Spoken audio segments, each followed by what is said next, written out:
Welcome back to Beards and Brews. Hey, if you haven't already, be sure to subscribe or follow no matter where you're listening. Not only does it help us out, but you'll know exactly when we have another one brewing. Gentlemen, we're going to catch up with our favorite part-timer, Harrison Ford, as Indiana Jones, so we can follow his adventure for the Kingdom of the Crystal Skull. What'd you think? I'm gonna have to say, as a tribute to Indiana Jones, where they cast Harrison Ford as himself, this was a pretty good movie. I I actually get it. smiled through the majority of it.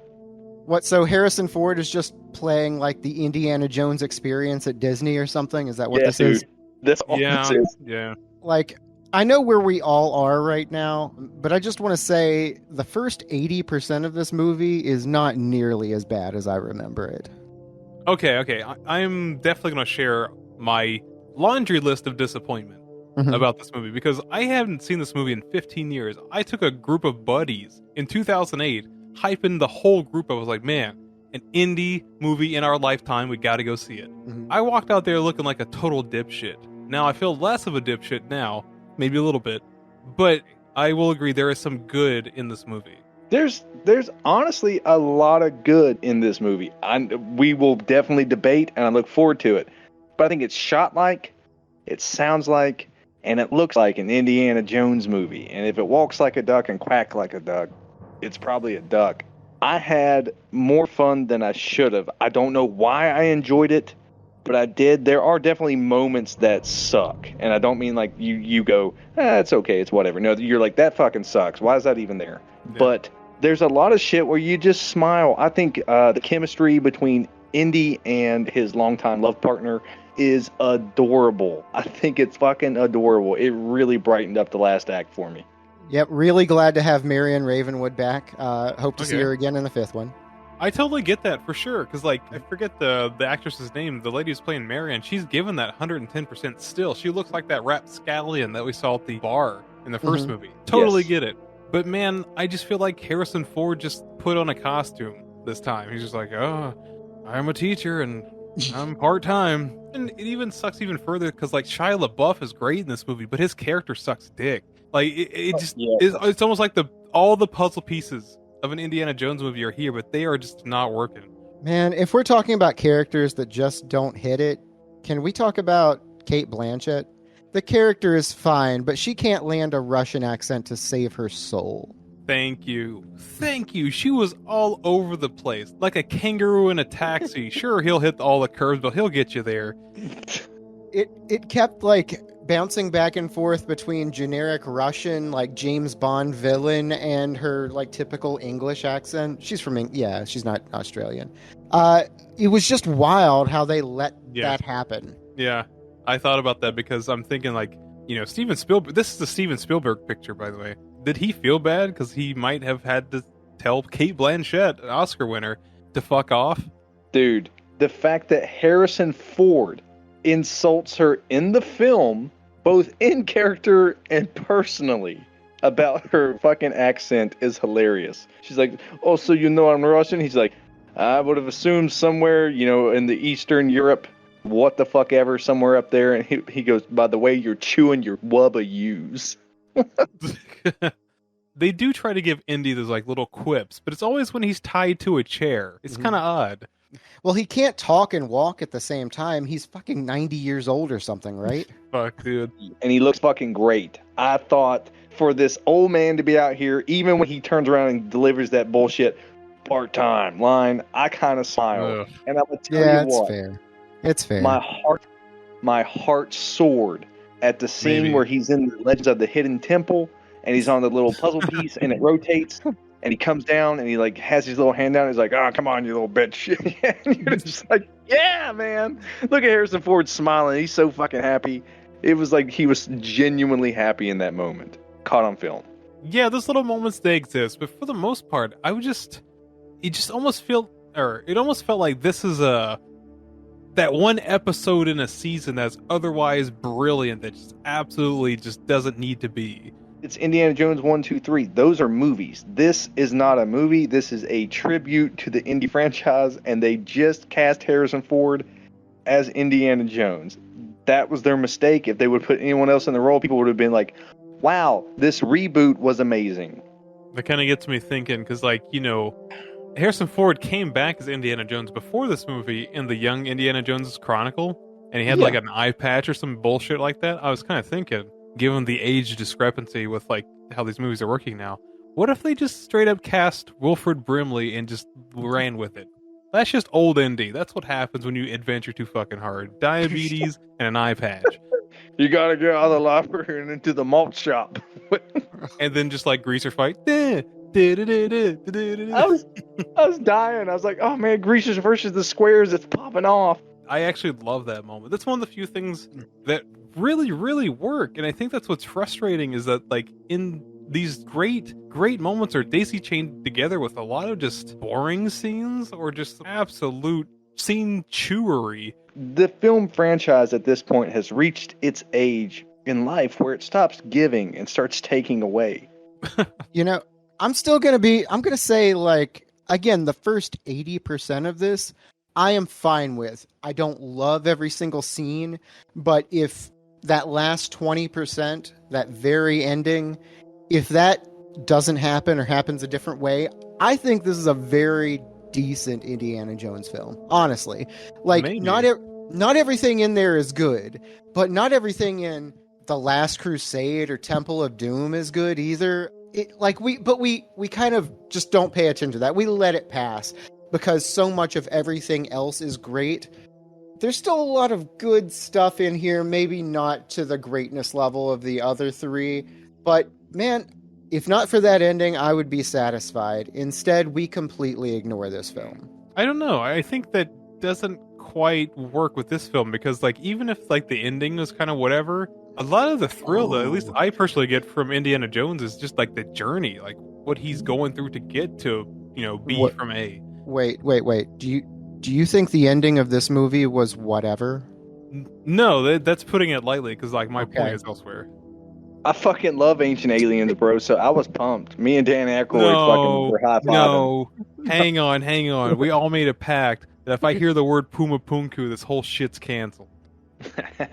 To me, so much of what I love about Indiana Jones, and you all know this, I love Indiana Jones. My degree is in history. I'm a big old nerd for things like that. So much of what I love about the Indiana Jones franchise is how it is based in reality. They take some allowances here or there and run with it. Yeah, there's some goofy things like Arthurian ghosts, and you got a guy ripping the heart straight out of people's chests and, you know, other wild things like that. But it's mostly, you know, it is based here on planet Earth. And at some point in this movie, they just turn this into a science fiction movie.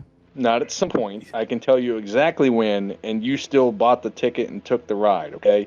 They start this exactly like an Indiana Jones movie. Haha, we got you, Jones. You're going to have to do the thing if you want to be safe. And he's like, okay, well, I'm going to outwit you with my thunder punches and my deep, gravelly voice. And they're like, yes, you will. But first, we will get away with artifact. And he's like, yep, and I'll chase you. Deal? Deal. And so they do that. And then a nuke goes off, and he survives in the refrigerator, crawls out. A groundhog's like, you're all right. And he goes, yep. And then the movie starts. You should have fucking threw away any expectations you had about what was going to happen moving forward. Okay. Okay, hang on. One, I agree with Brady. This movie flat out's like, hey, look, that's an alien. We're adventure starting, I guess. Whatever. Who's this British guy that Indy knows thoroughly? I don't know. Two, you cannot brush over the fact that we had a huge 5-minute chase and debacle in the same warehouse where they keep the Lost Ark from the first movie. We can't gloss over this entire, like, double cross with someone who we just met. And we cannot gloss over the fact that Indiana fucking Henry Jones Jr. survived a Hiroshima-level event inside of a General Electric refrigerator. Don't you dare. First of all, they made them much better back then. That is a solid refrigerator. That's a fact. Okay, fucking everything aside, I just have to say, this movie goes a really long way, showing us Indiana Jones as the icon. I feel more than the character because, like, I don't know if you're gonna love me after this, Brady, but I love the 5 frames this movie has of Indiana Jones' silhouette up against that mushroom cloud. I think that's fucking brilliant. the 20 minutes it took to get there was some of the dumbest shit I've ever seen. And I wanted to leave, and I was in the comfort of my own home. Okay, so he's in a refrigerator. Something I didn't notice the first... I've made fun of this scene a lot. Yeah, Indiana Jones avoids getting killed by a nuclear bomb by getting into a refrigerator. I didn't notice that it was so far away. So that's something right there, right? That it's not like he just, nothing happens. Like, this refrigerator gets tossed, but he avoids the shockwave inside that refrigerator. So, like, I'm not saying this is myth busted or whatever they call it. I'm saying this is plausible. No, he Yeah. got shaken around inside that fucking refrigerator more than a meth head shakes their dice in Yahtzee. He would have been done for. Shit. As soon as it popped open and he steps out and the groundhog comes out and he literally invites you to go further down the gopher hole in this adventure. And we all took the ride. We knew it was going somewhere stupid. He just rolled out of a refrigerator. Come on, guys. Somehow, groundhog returned. Oh, okay. So I can't say this series is devoid of horseshit, because we all saw Indiana Jones fly out of a plane on an inflatable raft, whatever, right? But it does feel like there is this, like, difficulty spike, right? Because, like, I almost feel like there's an actual fourth movie missing where he did something kind of in between that and this. And then this one, he's just straight out just like, don't mind me, I'm going to go chill with the janitor from Scrubs. He turned this movie down. He did not turn the money down. He showed up. Is this what they call quiet quitting? Dude, no, Indy's on the clock always. And I actually felt really stupid in the next scene because those FBI guys are dressing him down. Like, dude, he just took a fucking A-bomb for the team. Yeah, but we're gonna have our fucking eyes on you. We're watching. You're in cahoots with the Reds. I tell you, if you even so much as put on a Cincinnati Reds baseball cap, you're fucked. Man, I really wish he would have brought up the super flexible, like, I got Hitler's autograph or something like that.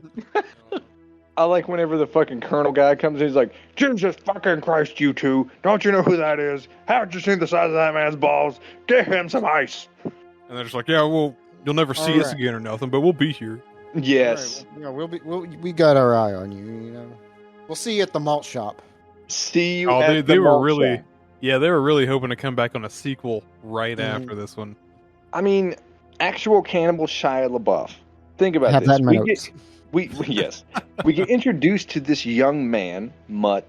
Big spoiler, it's Indy's kid. We find out later. We all knew the second we saw him, whether you knew it or not, you knew it. We all knew. Yeah. And I went, okay, Shia LaBeouf is a phenomenal actor. But in this role, could you imagine being that kid?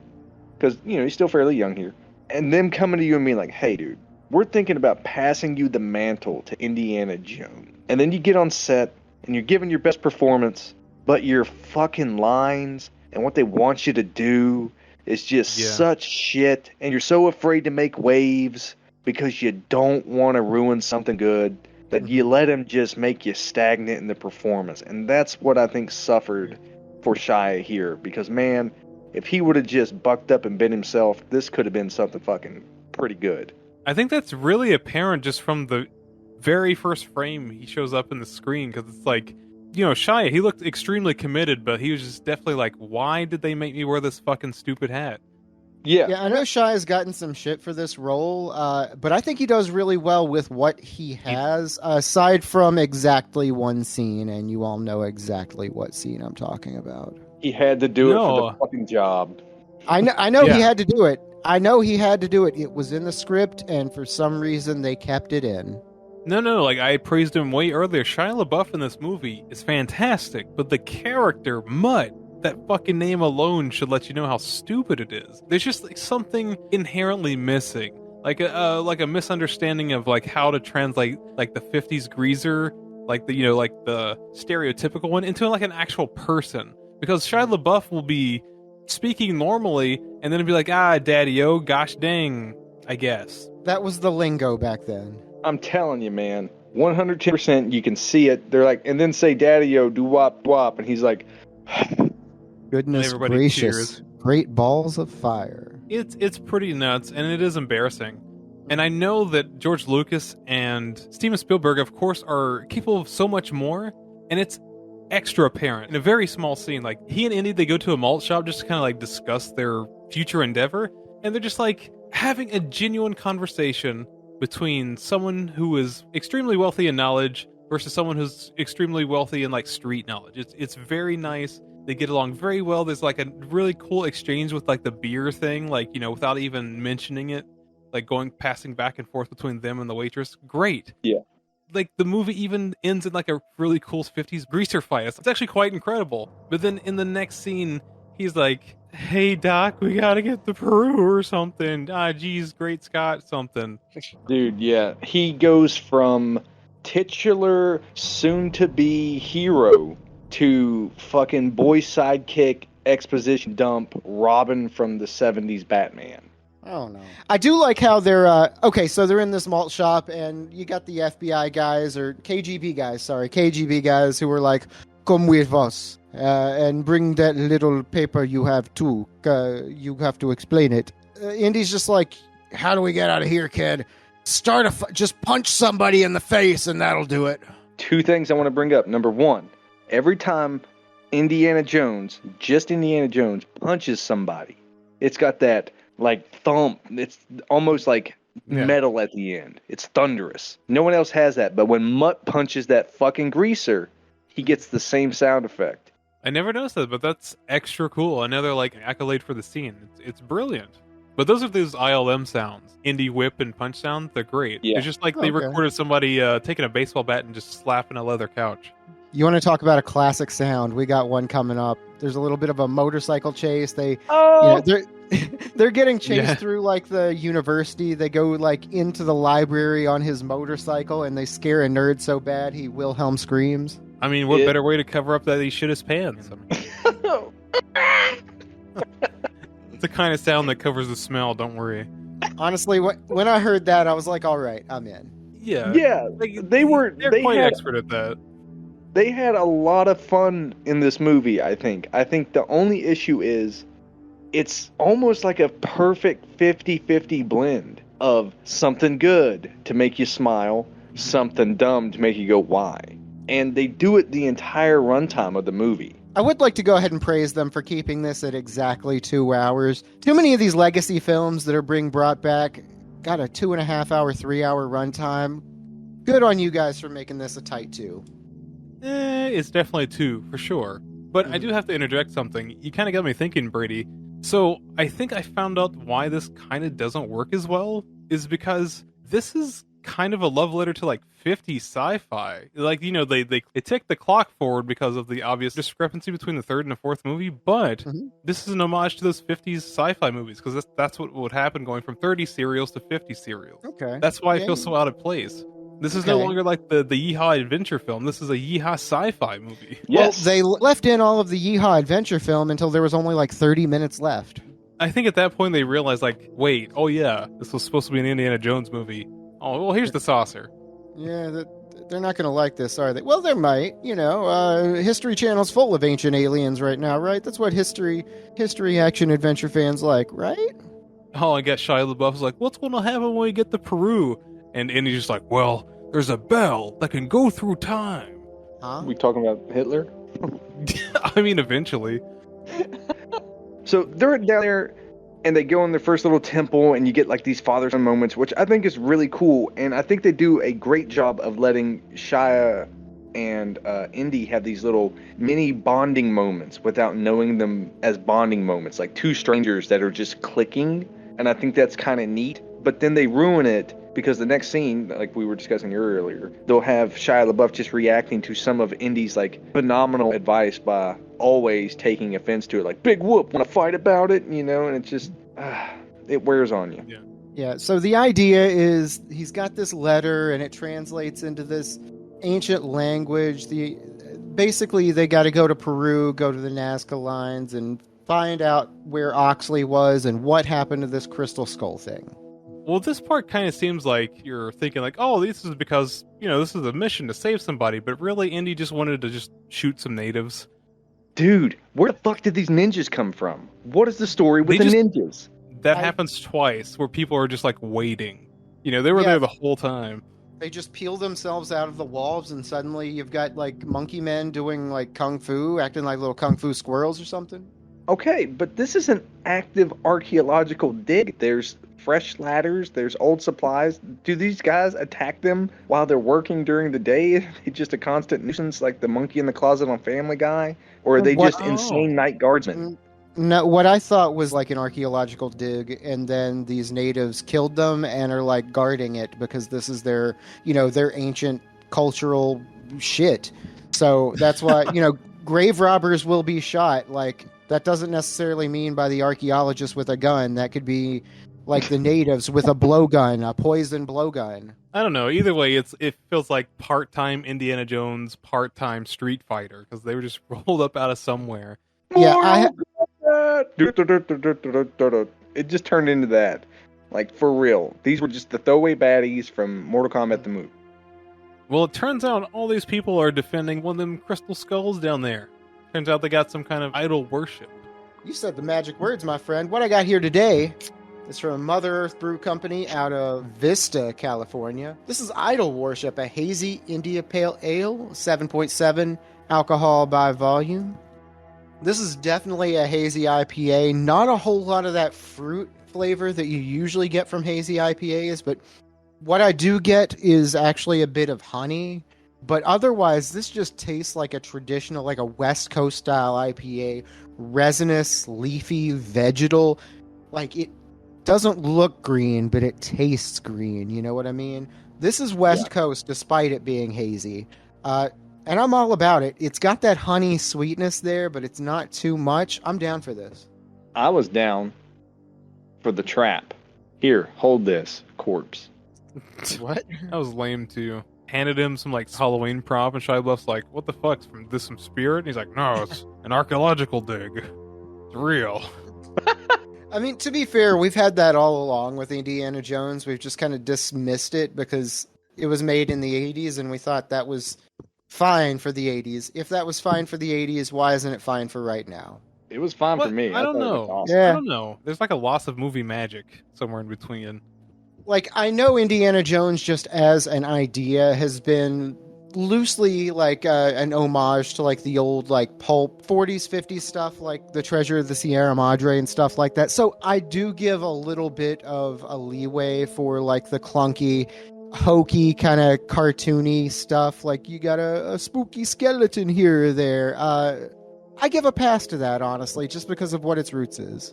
Now, do you think if they would have had maybe the problem is it's too clean, like the actual filming itself, if they would have had like a film grain texture to it, like the old ones did, that made it feel dirty when you watched it? And also on that point, a really good word to describe this movie is just unceremonious. Like, this movie is about the crystal skull, the MacGuffin, so on and so forth. Indiana Jones finds it and whips it out like he just found some shit in a pile of whatever at Spirit Halloween and holds it like you were just handed a toddler by that friend who just had one. You wanted nothing to do with it, but he just gave you it anyways. And it just kind of smells like poop. Yeah, it does. Yeah. Okay. If you would have just found this crystal skull that as you pick it up, you can tell that there's no way it should have been made on Earth, blah, blah, blah, like he describes it. Why would you pick it up and be like, dude, what? I don't even know if I should fuck with that. That's where I think the growth for Indy and Mutt throughout this film is really fun, because it shows that Indy is a definitely act first, think later kind of guy, and Mutt does the same shit. I think that's another nice little thing they threw in there. Yeah, this is a giant skull with an elongated head on it. You already know it's aliens, right? Everybody in the audience knows this is aliens. It's an alien skull. But it's super magnetic. So, like, as they're walking around with this thing, you got, like, coins and stuff just, like, moving along with it. It's kind of like magnetic when it wants to be. Like, sometimes it works, sometimes it doesn't. I don't know. This is the skull from Akhenaten or something. It's the Golden City of El Dorado was its original home, but nobody thinks that place actually exists. So what are we going to do from here? I don't know. Beat up some more commies. Boom. We got a crystal skull. What do you get? Russians. They're just waiting. They didn't even explain how they made the logic leap, to find them. They're just there. Movie has to happen, by the way. Yeah. It doesn't matter. Bingo. Sounds about right. We haven't had a fist fight in a while. Yeah. That's a fact. And I really enjoyed that Mac and Jonesy get reunited. You know, his buddy from the start of the film that we know Okay. about. And Who the he fuck is gets, Mac? yeah, for real though. Every time he came on screen, I was like, who the fuck is this? He's like one of those characters that like if you're watching Frasier and Woody Harrelson pops up and the audience is supposed to clap and everything, except this isn't Woody Harrelson. We don't know who this guy is, but they're treating him like a special guest. It's kind of like if Short Round turned out to be a fat dirtbag. I hate it. Oh, and he did not. He's a wonderful human being. I did like the Chekhov's phrase where he's like, I'm going to get unstrapped, and the first thing I'm going to do is break your nose. And of course he does it, and it's wonderful. I just like the little bit like, I told you so. Just like... Yeah, I said I was going to do it, you son of a bitch. There was a moment here, though, and this is what I thought was a really neat moment. It got me thinking. They were talking about the A-bomb, making the atomic bomb, blah, blah, blah, and talking about how Oppenheimer said, I have become death, destroyer of worlds. The Russian lady's like, he didn't say that because that's how he felt. He chose it because those were words of war. Like, those are threats to anyone who would oppose the U.S. And I went, man, I never thought of it like a psyop. The only part of this next little whatever that I want to talk about is, okay, they get kidnapped, basically, taken back to the Russian camp, and it's like, hey, you're going to help us find this lost city of gold, whatever. By the way, here's a couple of things that we need to introduce you to. Here's a gray boy just laying here. So aliens exist, you know that now. Also, Marion Ravenwood. This is the introduction to her, and it's like, oh, now kiss. Okay. It doesn't just stop there. They're like, oh, by the way, here's John Hurt. Oh, yeah, and he is fucking crazy. I thought that was the guy from Ravenous whenever he first showed up on the screen. I was like, oh, it's my boy from Ravenous. And then he got closer, and I was like, oh, that's not him. Never mind. I know him as the guy from V for Vendetta. Yeah, that's just Hellboy's dad. He's just hanging out. Just hanging out, dancing, hallucinating, doing all things that are fun. I mean, it could be some little nod to dementia. I don't know. He starts to remember stuff pretty quickly. Well, how can you not whenever your best friend's having a staring contest with an inanimate object that's giving him visions to tell you that, you must return the skull. Do it. There's 37 minutes remaining in the film. Do it. Show us what you got. We like what you got. There's one every year. Draw us a picture. So in his days, John Hurt tries to, pictograph out exactly where this city is supposed to go. And it's a bad map. As someone who loves maps, this is a bad map, but it gets them where they need to. It's just clearly a prop. It's just whatever. They have to look at a map because they need to go somewhere. Yeah, they've been in this town a little bit too long. They need to go where the gold is. I like how Shia LaBeouf was like, you know what? It's been exactly 6 minutes since there was a kerfuffle, and just starts one. Yeah, another one of those, we've got problems. Let me punch somebody and see if that solves our problems. Well, the new problem in this movie is just snakes. It's clearly snakes. Call it a rope. I'm a little bit disappointed that there aren't more snakes in this, but this is something. There's a little... It's not quicksand, it's dry sand, I guess, but to get him out, he's got to use a rat snake instead of a rope, of course. The bickering between Indy and his lady friend during their death is hilarious. I loved every second of it. And I love that Mutt comes in and saves his mom first, and is like, here, grab this snake. And Indiana Jones, aka Harrison Ford, this is one of those times to where he's shining on the screen. Just watching his hands as he's like, trying to push the little snake away is it's awesome. slimy. It's slimy. It was funny as shit.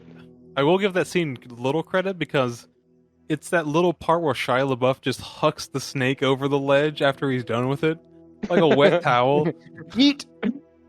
We get a little bit of quabbling dialogue between the two. We find out that Indy ran off on her, and then she got pregnant, and then married a guy 3 months later or something like that, just before he was born, or just after he was born. I don't remember. It doesn't matter. Yeah, it really feels like that because they're squabbling and stuff, and even the Russian guards just shut the fuck up, Ski. Yeah. Yes. They tell John Hurt to go get some help while he's still in his state of hallucinogenics. And he's like, oh, okay, who do they expect is going to come back to help them? They're in a jungle. The only people around are the Russians who want to kidnap them. What? He could have found more of those tree ninjas. Are they going to help? Maybe. Is he going to go find the monkeys? Because the monkeys looked helpful. The monkeys were extremely helpful. I'm totally okay with Indiana Jones stumbling across this really advanced monkey civilization. That would be way better than what we got. You are not wrong. Okay, so next thing, it's another big, long chase scene where there's a battle, there's a bunch of cars involved. I think this is where we get in the boat. There's a sword fight scene. Kate Blanchett takes her turns fighting Marion, then fighting the kid. It's a whole big thing. Yeah, that scene plays out exactly like how you said that. Just a list of things, like every idea they had made it to the screen somehow. Yeah, and really, how common would swords even be in the 1950s? Like, we're well into the gun age. This is post-World War II. They're Listen. having a sword fight. The only sword fight you needed to worry about was Shia LaBeouf's fucking whammer battling all those plants flying at his crotch.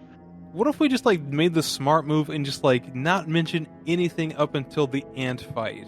Like, would it even matter at that point? The ant fight. Just hit fast forward.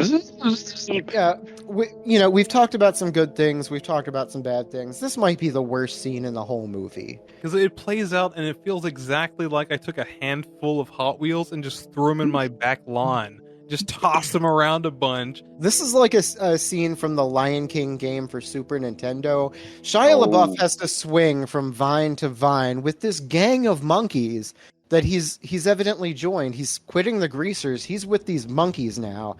And they're swinging through this obviously CGI jungle to try and catch up, like as a mode of transportation, to try and catch up to this car chase. Fuck.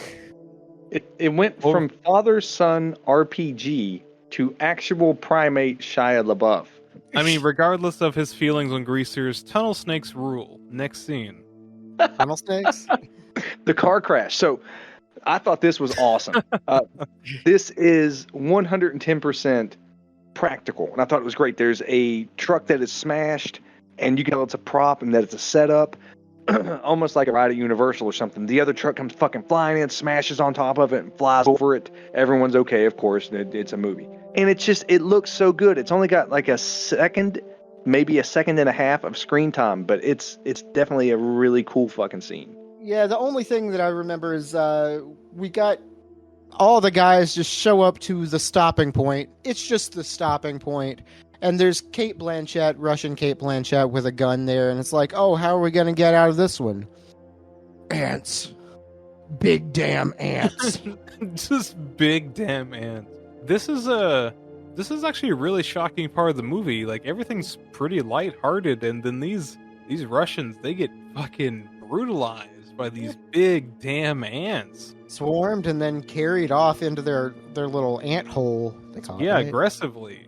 Like, this is awful. And they're like, haha, I'm Indiana Jones, let's leave. You know? It's just like, We gotta get out of here. Use that skull to protect us. Fuck these Russian guys. Did you see what happened to Russian comrade?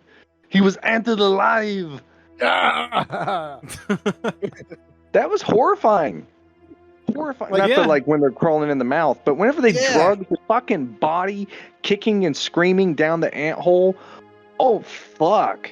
that actually reminds me, not only is there that scene, but in the very beginning, he was being chased by, I don't know, enemies, and they all got blasted by a rocket in that test facility, just burned alive. Oh yeah. Oh yeah. Forgot. Like I wrote that down, but I forgot about it. I don't even know why that happens. Doesn't matter.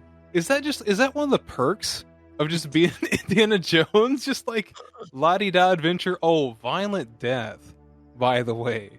His adventure is mystical and unbelievable and amazing. The consequences of his adventures are visceral and violent and painful. I mean, this isn't anything new for the Indiana Jones franchise. You had the Nazis' faces melting off. You had guys getting their hearts ripped from their chest.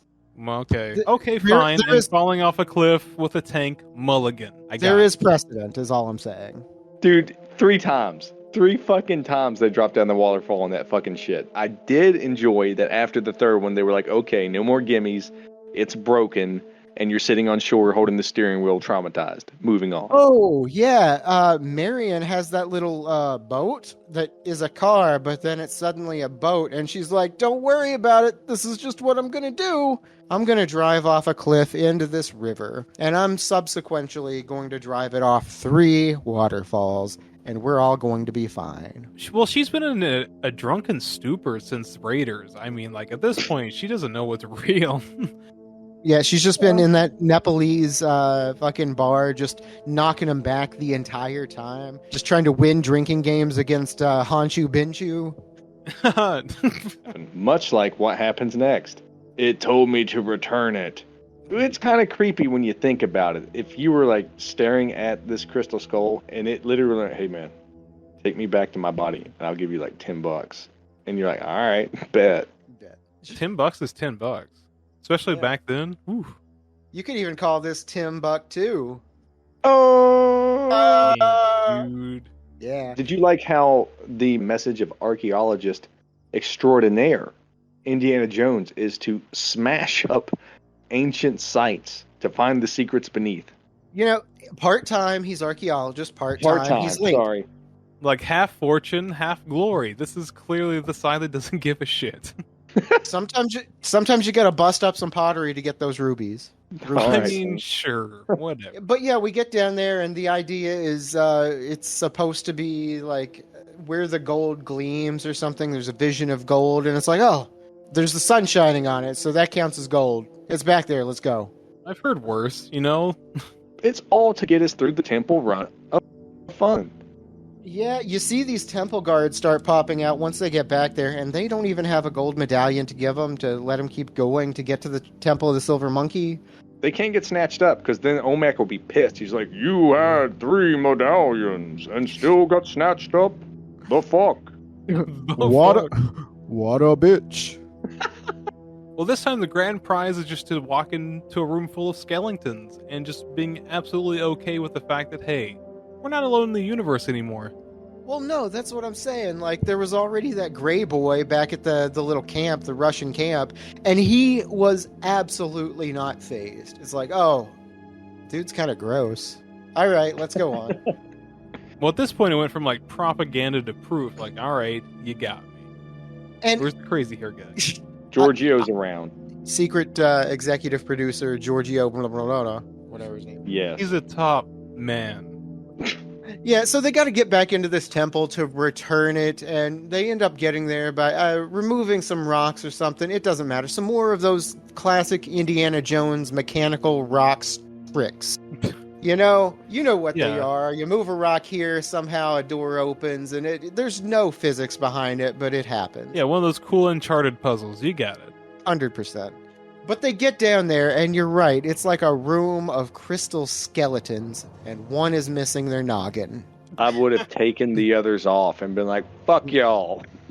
Whoa, this is too many alien skulls all at once. If y'all get all 13 together, that's like Captain Planet. They're going to bring like Mega Alien out of here. And that's kind of what happens, alien. right? Alien arise. Wait, yeah. Hang on. I had staff upside down. Arise, alien. That is pretty suspicious, though. Like clearly this is dangerous. And, like, unlike Indian, like, Raiders, where he's like, close your eyes or something. He's just like, I guess we'd better skedaddle, kids. Let me put this back on and we can get out of here. We won't have to do anything else. Probably shouldn't even take any of this gold with us or anything. By the way, if we haven't mentioned it, they've been hoarding or collecting, whatever you want to call it, artifacts from every era of human civilization. They've got, like, Macedonian, Egyptian, Sumerian stuff down there. So this is like the Library of Alexandria for ancient artifacts. Yeah, you've got like the pistol from Predator 2, everything. Ooh. Did you see Worf's fucking sword thingy? For the Oogie McFlash? What? I was just looking for the elevator from True Lies. Oh, fuck, every time. It's such a trump card. Yeah. For no reason at all, this is where Kate Blanchett and the Russians show up again. One more time, just for the road.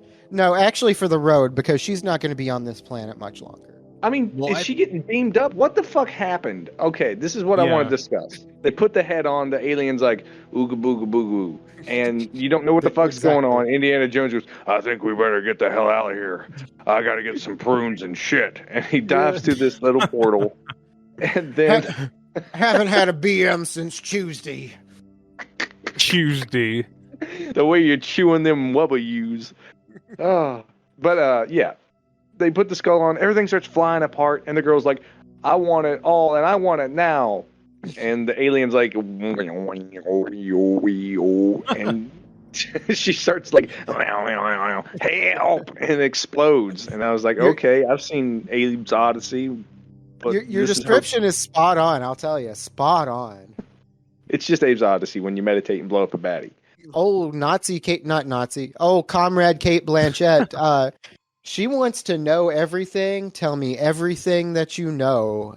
She asked that of these alien lords, gods, whatever they are. And I think I thought that her brain was going to explode or something, but no, I think she gets beamed up. I think that's her gift. I mean, you could theorize, was she beamed up or did she dissolve into the universe? But at this point, I didn't give a shit because I just hated her character, her god-awful accent, and the fact that she just fizzled out of the movie. Meanwhile, Big Mac is pilfering around trying to collect any of the gold that he can get, all the while being a double, triple, quadruple agent. This guy just wants money. He's just Benny from The Mummy. That's all he is. Yeah. Oh, for sure. I really like Benny. He's like fun to hate. This guy wasn't fun to hate. Yeah, he's just like kind of there, and you don't know whose side he's on the whole time. Like he's on the other guy's side. Then anytime you're close with him, you can't trust him, is what it is. He's such a random character. I still don't know who he is. He's just there, and he gets like some sort of like ending too. Like, oh fucking Indy, been through the lot, and I have to go. I'm like, who the fuck are you? Yeah, they needed touching farewell. Yeah, I guess he's just like a fill-in, stand-in, like buddy guy. Headcanon theory. That was meant to be Indy's death, with Mutt holding on to the other end. Maybe. That seems kind of contrived, and also they probably couldn't get Short Round back or something. Fair. I did enjoy that Indy was like holding on to Mac, and he goes, Mac, throw all the treasure down. The real treasure was the family I found along the way. And he's like, but Indy, that's your family. And he's like, I think you're right. And he wiggles the whip and sends him off into the suck zone. No, the suck zone. But yeah, you know how I talked about that last 20% of the movie that is just not good? We're right in the heart of it right now. Like, pretty much ever since they got in this room, I'm out. This goes from an Indiana Jones movie, a historical action adventure, to pure science fiction whackery, and I am out. It's pretty nuts. Another part in the movie where like they try to use that iconic silhouette, so they kind of like jump ship, literally. Kate Blanchett dissolves into whatever. They get this nice overlooking shot of like Machu Picchu or whatever they were at, kind of falling apart, turning into a UFO and blasting off at the speed of light. And then Indiana Jones is just like, shit does happen, doesn't it? And then the movie just stops. Yeah, I guess they flooded. Where is all this water coming from? I thought this was in like the Amazon rainforest, but like this is an ocean or something, because it floods every part of that temple where that spaceship was. I don't know either. Let's just file that under the science fiction part of the movie, I guess. Sure. But after this, it's just like, yep, that's the end. I guess I'm going to go home and marry you now, Marion. What else is there to do? Well, I know what there is to do. We can joke and give Shia LaBeouf Indy's hat and make it look like it's some kind of handoff of the torch. Not so fast. Dude, the way he swipes that hat back, like, give me here, you fucker. You know? You're not even going to be in the sequel. Oh, fuck. How many times do you think they had to take that because Shia LaBeouf shoved it on his head? And Harrison Ford was still like, get that off your fucking head, kid. Don't make me break my leg. I'll drink and fly. Come here, Marion. Let me put another me in you. Oh, I don't Oh know. no, she's about to get Indiana boned. This is a whole different movie. Oh. Okay. At the end of the day, I think this strikes out more than it hits, you know? We talked about all the bits we enjoyed and whatnot, but those bits are just kind of bits, and the sum of those parts don't really equal to the whole picture. Like, even the awful or cringy moments aside, like, we're kind of left with Indy just kind of being paraded around the second and third acts like he's enjoying some kind of theme park ride for us.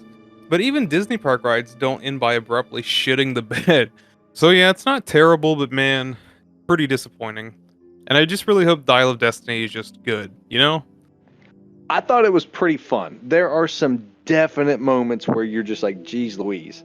It's a very serviceable tribute to Indiana Jones. It's off the chain. It's got ancient aliens.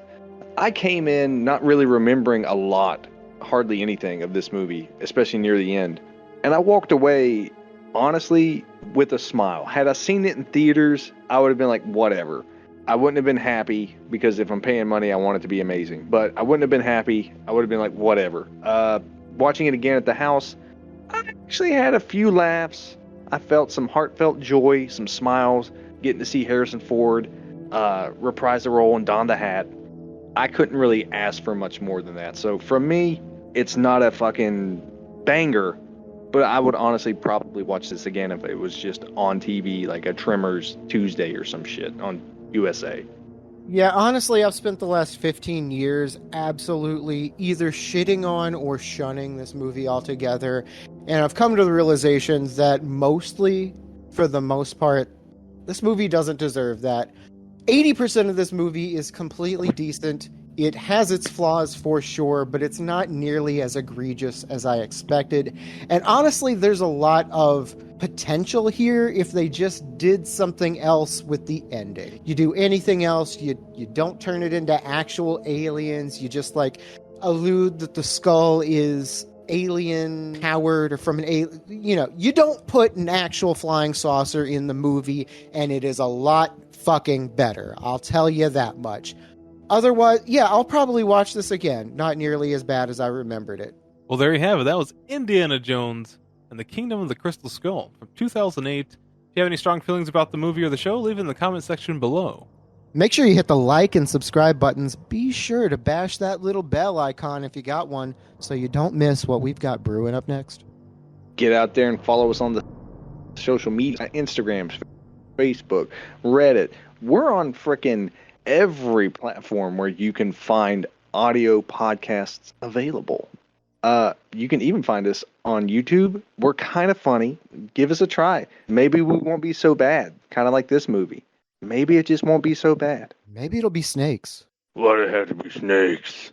So I took it personally.